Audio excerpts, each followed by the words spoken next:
సిగ్గుపడుతూ ఉంటారండి. ప్రార్థన చేయడానికి సిగ్గు, వాక్యం చదవడానికి సిగ్గు, బైబిల్ తీసుకుని చర్చికి వెళ్ళడానికి సిగ్గు. ప్రియా దేవుని బిడ్డలారా, నీ తండ్రి దగ్గరికి నీ వెళ్ళడానికి, నీ తండ్రిని ఆరాధించడానికి,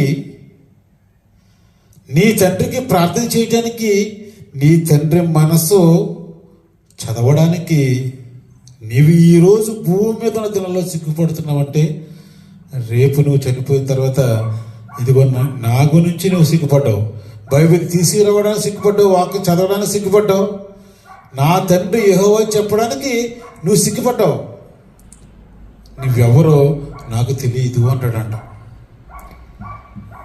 నువ్వెవరో నాకు తెలియదు అంటాడు. ప్రార్థన అంటే ఏంటంటే నీ అవసరతలు అడగడమే కదా.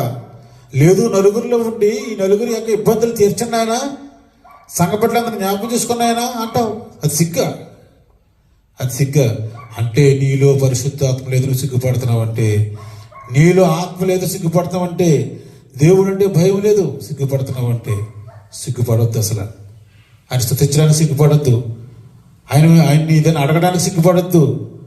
నేను ఆయన నమ్మాను, నా దేవుడు ఆయనని చెప్పడానికి మాత్రం సిగ్గుపడవద్దు. మీరెవరు కూడా మంచి మాటలు ఇవన్నీ కూడా.